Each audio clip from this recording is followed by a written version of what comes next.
लिंग पुराण में 7 गलतियां बताई है कंगाल होने की। ये गलती अगर आपने भी करी है तो जिंदगी में कितना भी पुण्य करोगे उसका फल नहीं है। आज की कथा को लिखकर रखना, शायद तुम्हारी जिंदगी संवर जाए। लिंग पुराण में 7 गलतियां बताई है व्यक्ति को बर्बाद होने की। पहली गलती है, उसमें से अगर आप स्वीकार कर रहे हैं ये गलती तो समझ लो कि गलती आपने करी है। गंगा जल तो बुलवाया टैंकर भरकर, 21,000 बेलपत्र भी समर्पित कर रहे हो। आप मंदिर के अंदर बैठ गए, दर्शन करने वाला आता रहा, किसी को अंदर प्रवेश नहीं दिया। आप गंगा जल चढ़ाते रहे, आप बेलपत्र चढ़ाते रहे, आप स्वयं पूजन करते रहे, और दूसरा व्यक्ति ना जाने किस भाव से, किस रूप में आकर भगवान की सेवा करना चाहता था। पंडित जी ने आपके चक्कर में उसको जल नहीं चढ़ाने दिया, पंडित जी ने आपके चक्कर में उसको बेलपत्र नहीं चढ़ाने दिया। पहली गलती यह हो गई कि भगवान के भक्त को भगवान से दूर कर दिया गया। अब उठा लो श्रीमद् भागवत कथा। 2 देवताओं ने गलती करी थी। एक ब्रह्मा जी ने गलती करी थी कि गाय बछड़ों का हरण कर लिया था। 1 वर्ष होने में 1 दिन था तब ब्रह्मा जी ने गाय बछड़े वापस दिए थे। दूसरी गलती इंद्र ने करी थी, जल वृष्टि करी तब भगवान कृष्ण को गोवर्धन पर्वत उठाना पड़ा। दोनों देवताओं ने गलती करी, पर भगवान कृष्ण ने इंद्र को क्षमा कर दिया पर ब्रह्मा को क्षमा नहीं करा। क्यों नहीं करा? क्योंकि इंद्र को क्षमा इसलिए करा क्योंकि इंद्र ने जब जलवृष्टि करी तो सारे ब्रजवासियों को भगवान के चरणों में लाकर छोड़ दिया। सारे ब्रजवासी गोवर्धन पर्वत के नीचे आकर बैठ गए, भगवान के चरणों में आ गए। और ब्रह्मा ने जो गलती करी वो ऐसी गलती करी कि भगवान से गाय और बछड़ों को दूर कर दिया। जो भगवान से भगत को दूर कर दे उसको शंकर कभी क्षमा नहीं कर सकता। इसलिए बर्बादी का पहला कारण आप भक्त और भगवान में दूरी बना दी। दूसरा कारण, भगवान की जब पूजन कर रहे हो, 21,000 बेलपत्र चढ़ा रहे हो, गंगा का जल चढ़ा रहे हो, चंदन चढ़ा रहे हो, अबीर चढ़ा रहे हो, गुलाल चढ़ा रहे हो, तो तुम्हारे भीतर ये अहंकार, जब तुम पूजन करके उठो तो उठते समय तुम्हारे भीतर अभिमान नहीं होना चाहिए कि मैंने जो अनुष्ठान करा उसके बराबर कोई नहीं कर सकता। तीसरा कारण कहा कि भगवान की सेवा तो आप कर रहे हो, भगवान की चाकरी में तो आप लगे हो, भगवान की आराधना भी कर रहे हो, दिया भी लगा रहे हो, धूप बत्ती भी लगा रहे हो, स्नान भी करा रहे हो, पंचामृत स्नान भी करा रहे हो, सारी पूजन अर्चना सब तुम कर रहे हो। पर हो सकता है इस पूजन अर्चना में आप केवल 3 घंटा पूजन करते हो और बाकी के समय किसी न किसी की जीवात्मा को दुख पहुंचा रहे हो। एक कथा में एक बात कही थी कि भले मंदिर में दिया मत लगाओ, भले मंदिर में जाकर धूप बत्ती मत जलाओ, भले मंदिर में जाकर भोग मत लगाओ, भले मंदिर में जाकर जल मत चढ़ाओ, कुछ मत करो, भले भगवान को नए कपड़े मत पहनाओ, भले तुम्हारी मर्जी पड़े भगवान को भोग मत लगाओ, पर शास्त्र कहता है कुछ मत करो, पर एक काम जरूर करना कि किसी के चेहरे पर प्रसन्नता ला देना तो मंदिर में दिया जलाने के बराबर होगा। किसी के चेहरे पर चमक ला देना, प्रसन्नता ला देना तो अगरबत्ती लगाने के बराबर होगा। किसी गरीबड़े के, किसी दुखी के चेहरे पर अगर तुमने प्रसन्नता ला दी तो वो भगवान को कपड़े पहनाने के बराबर होगा। मालूम पड़े तुम मंदिर में पूरी सब्जी बांटो, मंदिर में भोजन कराओ, मंदिर में सारा पकवान चढ़ाओ, और कोई तुम्हारे कारण अगर दुखी है तो तुम्हें वो सुख का भान नहीं हो सकता। तीसरा कारण है हमारा, वो सुख नहीं मिल सकता। चौथा कारण है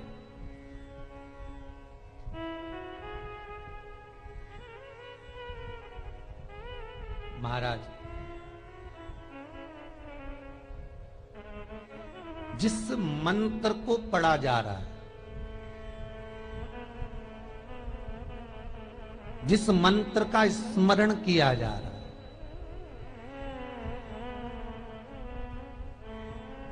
जिस भगवान की माला को हम जप रहे हैं, हम पाठ कर रहे हैं, उसमें त्रुटि। उठा लीजिए दुर्गा सप्तशती। दुर्गा सप्तशती का हिंदी अनुवाद में एक थोड़ा सा दृष्टांत दिया है, आपको मालूम होगा।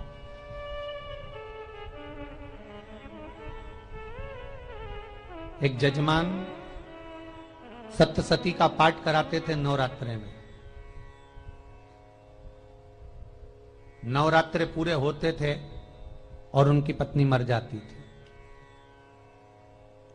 सप्तशती के अंदर लिखा है, बहुत ध्यान से सुनिएगा। दुर्गा सप्तशती का पाठ कराते थे और पत्नी नवरात्रे के बाद 4 महीना 3 महीने के बाद मर जाती थी। बहुत दुखी था सेठ।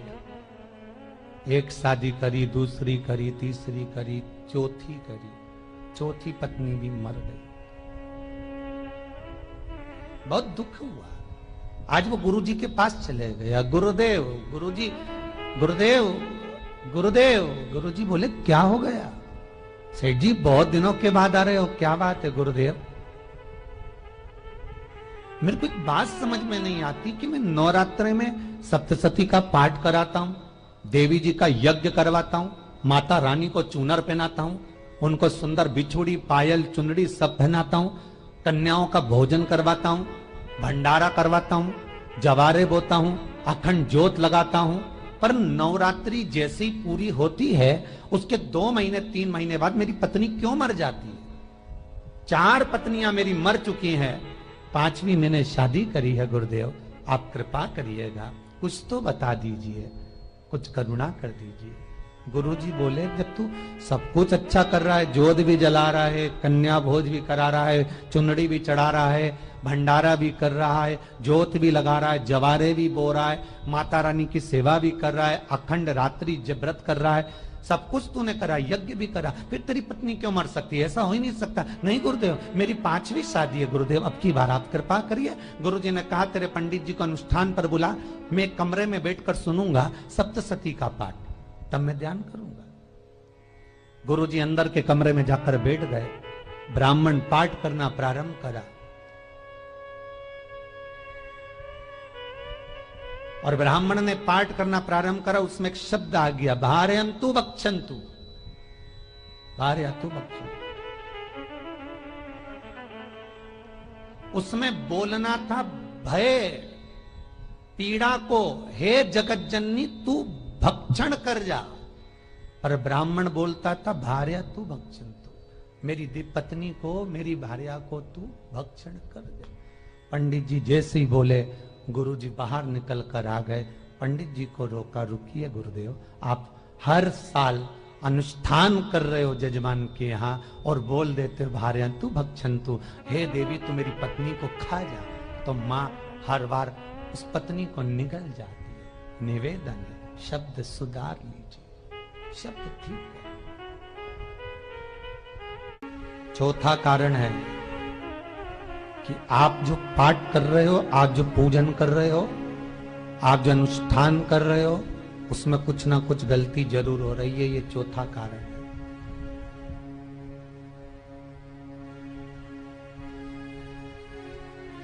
एक बार पूरे घर के लोगों को बिठाओ, अपने घर के लोगों को, मम्मी से पूछना मम्मी तुम कौन कौन सा पाठ करती हो? एक बार मम्मी से पूछना, फिर एक बार पापा से पूछना, पापा आप कौन कौन सा पाठ करते हैं सुबह? फिर बहू से पूछना, भाभी आप कौन कौन सा पाठ करती हो? फिर छोटी दुल्हन से पूछना, छोटी दुल्हन तुम कौन कौन सा पाठ करती हो? भैया आप कौन कौन सा पाठ करते हो? आप कौन कौन सा पाठ करते हो? पूछना। जब घर के अंदर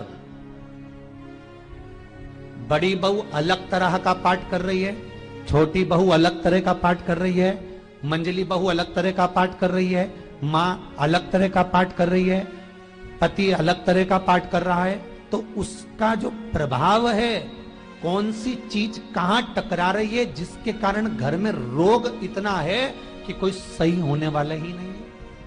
अब तुम कहो कि सीवर वाले गुरुजी ने उपाय बताया, हमने बहुत करा, पर सही क्यों? तो सही क्यों नहीं हो रहा है? उसका कारण है या तो बड़ी बहू जो पाठ कर रही, या सास जो पाठ कर रही, जो पति जो पाठ कर रहा है, नाते जो भी उस घर के अंदर रहकर जो पाठ अर्चना कर रहा है, उसमें जरूर कुछ ना कुछ ऐसा हो रहा है जिसके कारण वो काम नहीं कर पा रहे। उसमें कुछ ना कुछ गलती हो रही है जिसको तुम समझ नहीं पा रहे, जिसको तुम अपने आप को बहुत विचार करते हो कि मेरे बराबर कोई नहीं कर सकता, मैं शंकर की भगत, मैं राम की भगत, मैं कृष्ण की भगत, मैं जो करती हूँ बहुत अच्छा करती हूँ, मैंने जो किया बहुत अच्छा करा, पर हो सकता है उसी कारण आपको दुख झेलना पड़ रहा।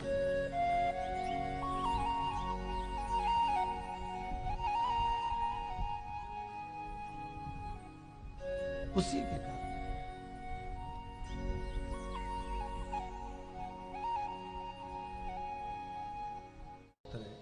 महाराज, हमने जो दान किया, हमने जो पुण्य किया, हमने जो सत्कर्म किया, वो किस जगह पर लगा? पांचवा सूत्र,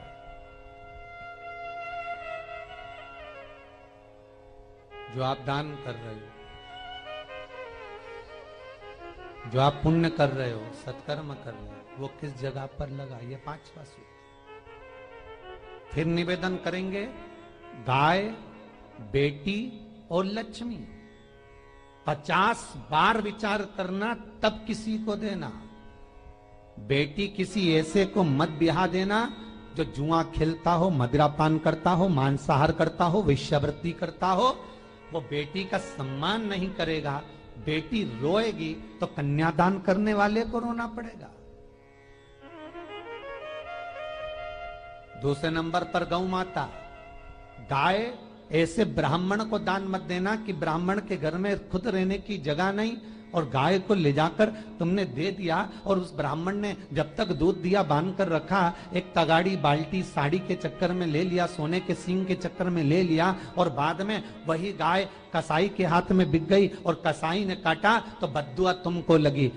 बेटी, गाय और लक्ष्मी, पैसा भी किसी ऐसे भिखारी के कटोरे में मत दान देना कि जिसने ले जाकर मदिरापान में लगा दिया, जुए में लगा दिया, वेश्यावृत्ति में लगा दिया। अगर जिस भिखारी के कटोरे में पैसा दिया उसने शाम को ले जाकर मदिरापान में, जुए में लगा दिया, तो लक्ष्मी रोती है कि तूने मुझे गलत जगह पर दिया है, इसलिए अब तुझे रोना पड़ेगा। तब व्यक्ति को रोना पड़ता है, फिर व्यक्ति रोता है। गाय, बेटी और लक्ष्मी 50 बार विचार करो, क्या सही जगह पर दे रहे हो? और अच्छी जगह पर दोगे तो संपदा भी बढ़ती है, सुख आता है। अगर बेटी सुखी रहेगी तो मायके के लोग सुखी रहेंगे, गौ माता सुखी रहेगी तो संसार सुखी रहेगा। और आपने जो धन दिया, आपने जो पैसा दिया किसी भिखारी के कटोरे में, अगर उसने गलत जगह पर लगाया तो रोना तुमको पड़ेगा।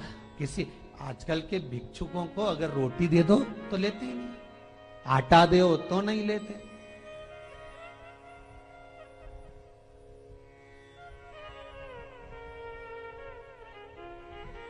पहले के समय में जो भिक्षुक आते थे ना, तो रोटी बनी हुई मांगते थे। बूढ़ी बूढ़ी माताएं जानती होंगी, चिमटा बजाकर, घुंघरू बजाकर कहते थे भोजन, तो 2 रोटी निकाल कर दे दी जाती थी घर से। लो बाबा, तो माता इतना प्रेम रखती थी, केवल रोटी नहीं देती थी, बाबा बैठो हम सब सब्जी ला कर देते। इतना प्रेम था बुजुर्ग माताओं का, बैठो। और आज के जमाने में अगर रोटी दे दो तो फेंक दे नली में ले जाके, पैसा चाहिए। क्यों? शाम को पीने के लिए चाहिए ना, मदिरा पान के लिए, मांसाहार के लिए, जुए के लिए, वैश्यावृत्ति के लिए धन चाहिए।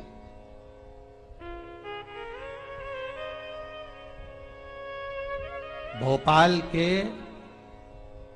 और इंदौर के, इंदौर का राजवाड़ा चौराया और भोपाल का लाल घाटी चौराया, इन दोनों चौराहे पर इतने से बच्चे लोग भीख मांगते हैं और उनकी माताएं और उनके पिता रोड के किनारे पर चिलम लगाते बैठे रहते हैं, पांव लंबे करके पड़े हैं और ये कमा कमा के उनको दे रहे हैं। और धन्य हैं ऐसे लोग जो उनको दान भी दे देते हैं। जिसको जरूरत है उस तक कुछ नहीं पहुंचता।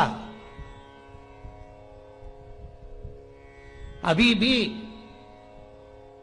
4-6 महीने लॉकडाउन चला, जिसको जरूरत थी एक रोटी की उस तक कुछ नहीं पहुंचा, और जिसके पास में पहले से भरा हुआ था उसने और ले जाके भर लिया।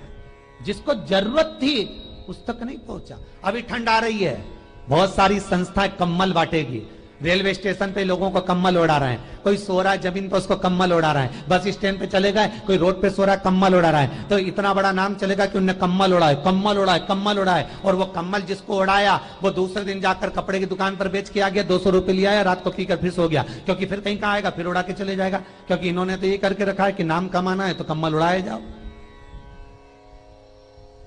जिसको जरूरत है वहां तक सामान नहीं पहुंचता भाई, जिसको जरूरत है वहां तक सामग्री नहीं पहुंचती भाई। आपने दिया और उन्होंने ले जाकर बेच दिया, और फिर सोचते हो कि मैंने तो पुण्य करा है। कई लोग कहते हैं मैंने दान करा, मेरे को इतना फल मिलेगा। काहे का दान करा? ऊपर तो जा, यमराज के डंडे पड़ेंगे।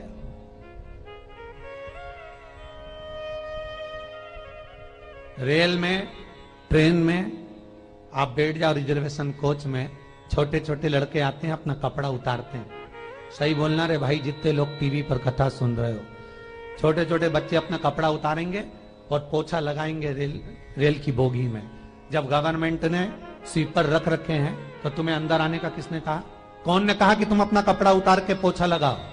और वो अपने शरीर का कपड़ा उतार कर पोछा लगाता है, आपके आगे हाथ फैलाता है, आप एक एक 2-2 रुपए दे देते हो। वो अगले स्टेशन पर उतरता है, कोई सूंघने की सामग्री लेता है, सूंघ सूंघ के वो बर्बाद हो जाता है और कहीं कूद कर मर जाता है। उसके मरने में 1 रुपया तुम्हारा भी लगा है, इसलिए नरक तुमको भी भोगना पड़ेगा, क्योंकि उसके मरने में तुमने हेल्प करी है।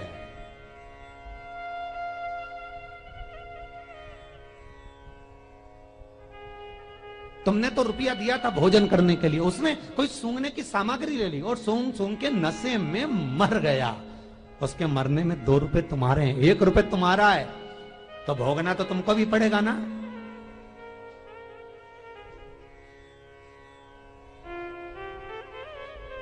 कहीं अच्छी जगह लगाओ, सत्कर्म की ओर लगाओ, तो सुख का आनंद कुछ और ही होगा, सुख का आनंद कुछ और ही प्राप्त होगा। हमारा धर्म, हमारा पुण्य, हमारा सत्कर्म। 5वां कारण अपनी पुस्तिका में लिखकर रखना, तुम्हारे दुख का 5वां कारण क्या है?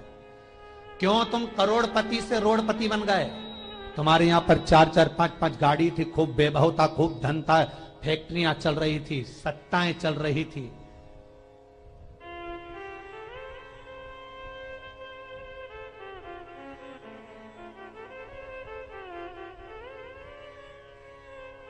खूब सत्ताएं थी, खूब वैभव था, खूब धन था,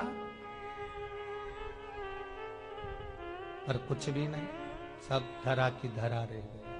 सारा कोई वैभव बचा ही नहीं, कोई वैभव नहीं। एक हमारे सेंधवा के भगत हैं महाराज, बड़े भावपूर्ण भगत।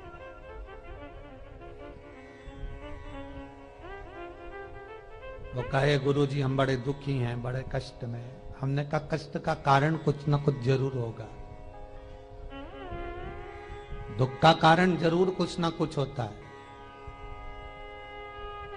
कहने लगे गुरुजी हमारी तो जीनिंग चलती थी, खूब फैक्ट्रियां चलती थी, इतना जीनिंग फैक्ट्रियां थी, इतना चलता था।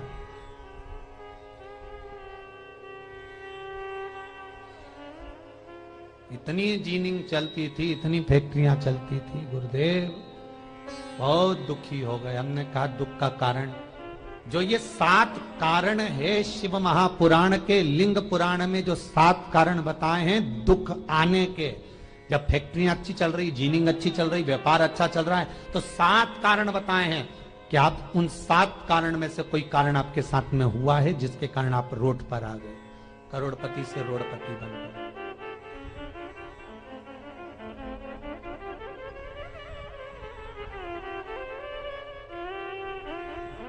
कभी कभी नगर में, गांव में सभी का व्यापार एक साथ समाप्त हो जाता है। कभी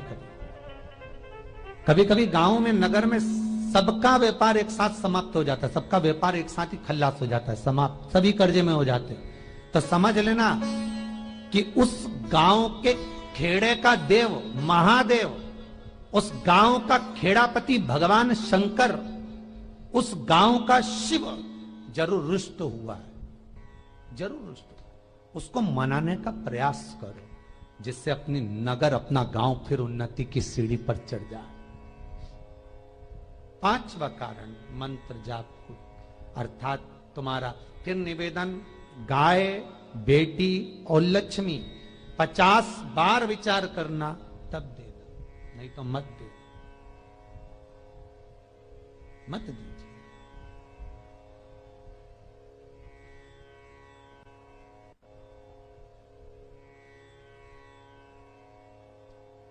और महाराज भगवान शिव की कथा का छठा कारण बता, हमारे दुख का कारण छठा कारण,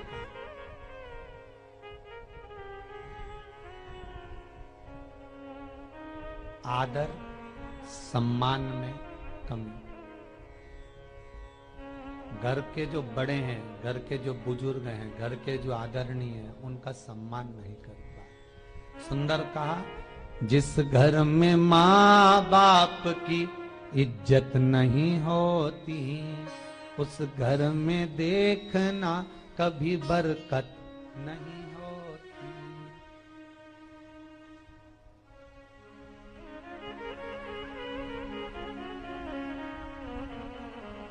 छठा कारण है सम्मान, सत्कार, आदर ना होना। जब धन, सातवां कारण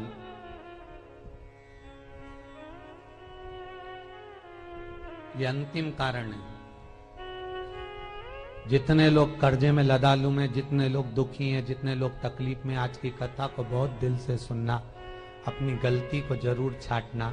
मुझे विश्वास है मेरा भोलेनाथ, आप अगर गलती को स्वीकार कर लोगे तो शंकर वापिस आपको करोड़पति बना देगा, लखपति बना देगा। शंकर आपके भंडार फिर भर देगा।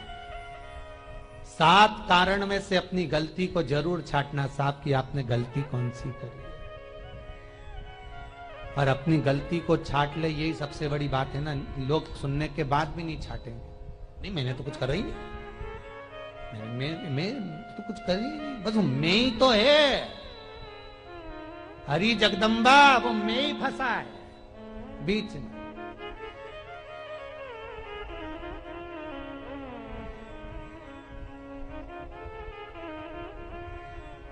सातवां कारण महाराज, किसी का बेकार धन हमारे घर में आ जाना। एक कथा बहुत सुंदर है। एक गांव में एक व्यक्ति रहता था, खूब अच्छी कमाई करता था। पत्नी ने कहा तुम्हारे पास कमाई अच्छी हो रही है तो ये पैसा तो कोई चुरा के ले गया, तो पति बोला क्या करना चाहिए, तो एक काम करता हूं, बाजार से कोड़ियां खरीद लेता हूं। कोड़ियां जानते हो, वो ऐसे बच्चे लोग खेलते हैं, कोड़ी खरीद लाता हूं। अब गांव का व्यक्ति रोज कोड़ियां खरीद के लाए, उनके यहाँ बोरे पे बोरे भरा गए, बारदान पर बारदान भरा गए, पूरा कमरा कोड़ियों से भरा गया। एक दिन राजा बीमार पड़ गया। राजा बीमार पड़ा तो राजा को वेदों ने, डॉक्टरों ने कह दिया इसका एक ही इलाज है, कोड़ियां लाई जाए, कोड़ियों को जलाकर राख बनाई जाए, वो राख राजा के शरीर पर मली जाए। राजा के शरीर पर जब राख को मलेंगे तो राजा ठीक हो जाएगा। राजा ने अपने दूतों से कहा जाओ नगर में कोड़ियां देखो। राजभवन में देखा तो कोड़ी नहीं थी, बाजार में देखा तो कोड़ी नहीं थी,